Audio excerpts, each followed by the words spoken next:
Le groupe mammalogique d'Auvergne, il y a deux grands volets en fait, de travail. Il y a le volet d'animation de sensibilisation auquel on a participé à travers l'animation qui a été proposée pour le département.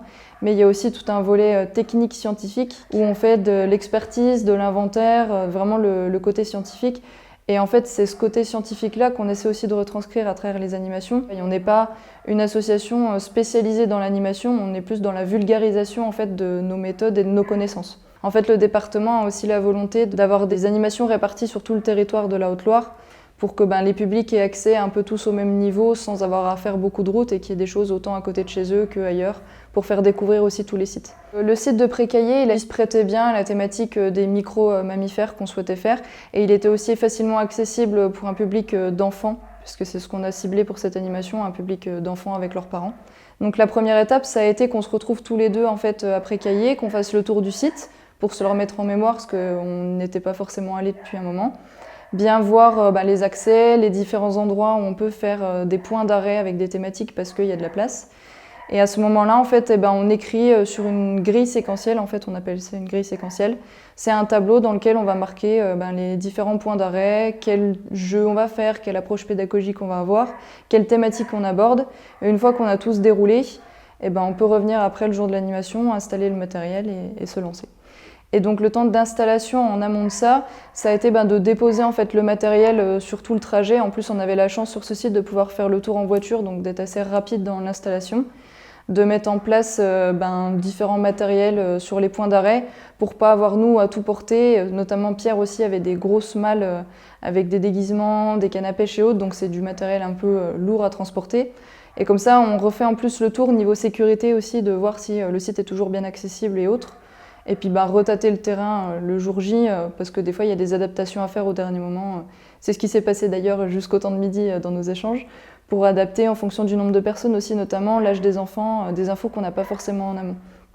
Alors concernant mon intervention, en fait, avec Pierre, on se met d'accord sur vraiment des points qu'on veut transmettre, des infos qu'on veut que les gens aient retenues à la fin de l'animation. Donc typiquement ici, comme c'était les micro-mammifères, on voulait forcément qu'ils sachent ce que c'est qu'un mammifère, qu'ils puissent reconnaître 3 différentes familles qu'on a abordées pendant l'animation et qu'ils aient une idée des techniques un peu de suivi de la faune. Donc ça c'est plus pour ma partie. Et après Pierre, il y avait un côté approche sensorielle, approche imaginaire. Et on va s'adapter pour avoir une entrée souvent par les enfants, mais auquel les adultes participent. Et on va essayer d'avoir différents degrés en fait, d'informations qu'on transmet.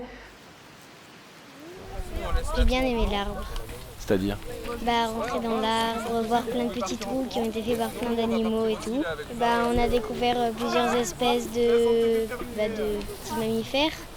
Ce que j'ai préféré, c'est d'aller voir dans l'arbre, dans le creux de l'arbre, il y avait plein de petits terriers, un petit champignon. C'était vraiment super. Bon, qu'est-ce que tu as fait cet après-midi alors? On a travaillé sur les petits mammifères. On a vu leurs crânes, leurs dents et voilà. Je savais pas par exemple que les dents, je savais que les dents poussaient, mais je pensais pas qu'elles poussaient à l'infini. Et j'ai un peu pris ça quoi.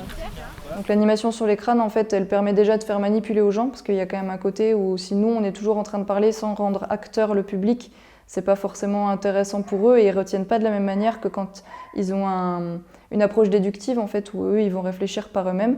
Donc là, on distribue les crânes à tout le monde, ils vont les manipuler, regarder. Donc moi, je guide un petit peu leur réflexion en leur demandant de regarder la dentition, de trouver un peu comme ça des indices. Donc en ayant la dentition, on va pouvoir deviner quel régime alimentaire ils ont.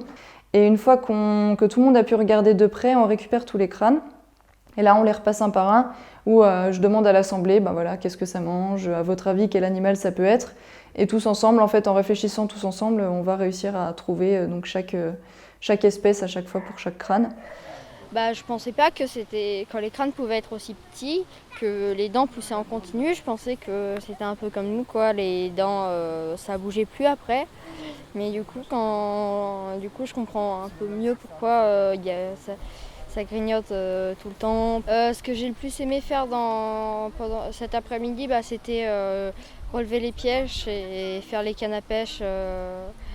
Je me suis beaucoup amusée au niveau des cannes à pêche. J'ai bien aimé essayer d'attraper des souris et ça m'a fait un peu rire quand je me suis aperçue qu'à la place d'une souris, j'avais attrapé une dizaine de fourmis et une araignée.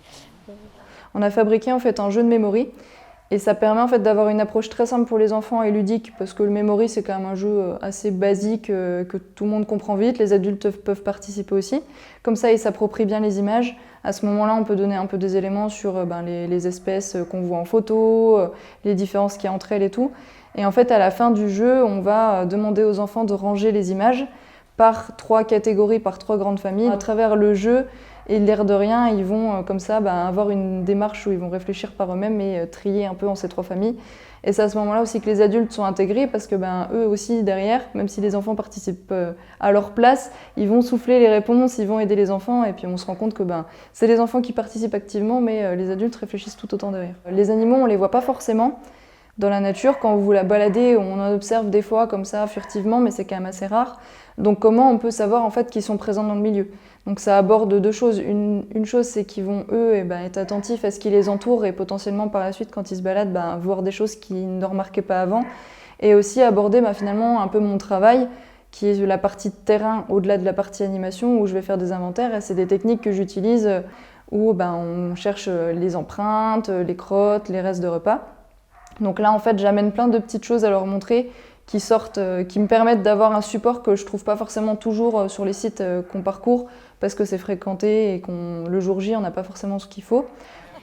Et du coup, je pensais pas qu'il existait 22 espèces quand même. Je me suis dit, bon, il en existe sans doute assez, ce nombre-là, voire plus, mais je pensais pas qu'elles étaient tellement différentes et que ça ressemblait à ça, certaines. J'ai bien aimé quand on a cherché les petits campagnols et tout, enfin leur cage, pas leur cage, leur piège. Et les endroits